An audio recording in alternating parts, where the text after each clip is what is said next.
الحمد لله رب العالمين والصلاة والسلام على سيد الأنبياء والمرسلين وعلى آله وصحبه أجمعين. أما بعد، فقد قال الله تعالى: فأعوذ بالله من الشيطان الرجيم، بسم الله الرحمن الرحيم. وما أصابكم من مصيبة فبما كسبت أيديكم ويعفو عن كثير. حکم صاحبان، مشفقہ صاحب کرام، میرے دینی ملنے بھائیوں اور دوستوں، آج کے اس پررونق بست کے اندر میں اس موضوع پر لفظ کرنا چاہتا ہوں. میرا موضوع بیان ہے مسلمانوں کی موجودہ مشکلات اور ان کا حل.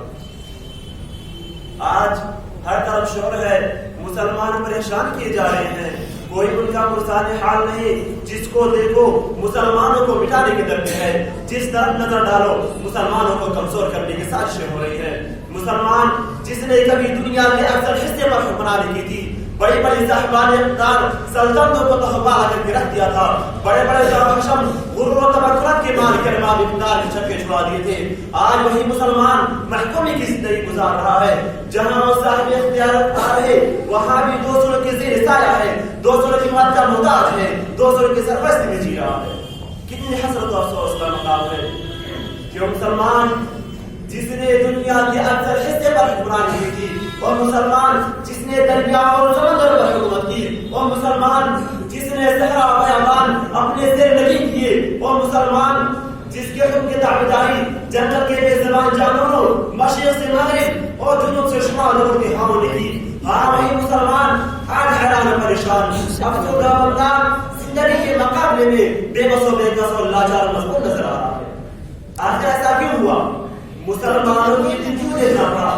یہ اسباب و عوامل ہے جنہوں نے مسلمانوں کے عروج کو زوال سے، اقتدار کو محکومے سے، عزت و ناموری کو ذلت و خارج بدل دیا.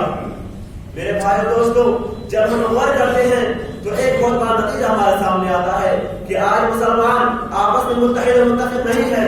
آج مسلمان آپس میں متحد و متفق نہیں ہے. مسلمانوں کا ایمان اتحاد اتفاق کمزور پڑ گیا ہے.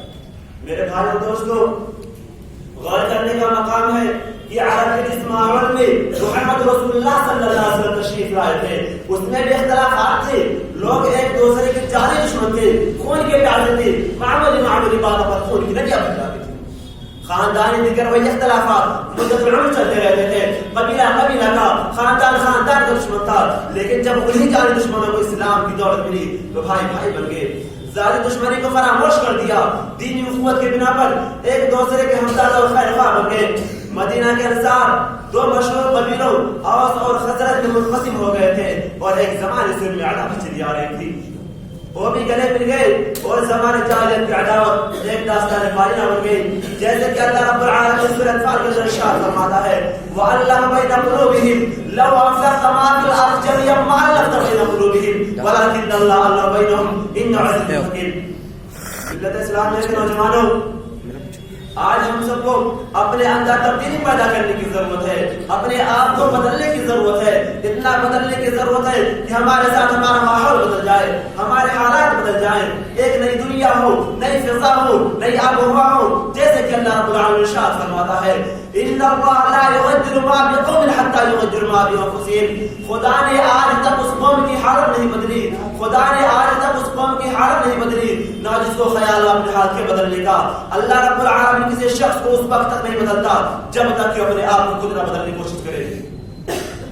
اے ملت اسلام کے نوجوانوں، آج بھی ہم غالب ہو سکتے ہیں بشرطے کی فرمان الہی: وما آتاکم الرسول فخذوه وما نهاکم عنہ فانتهوا.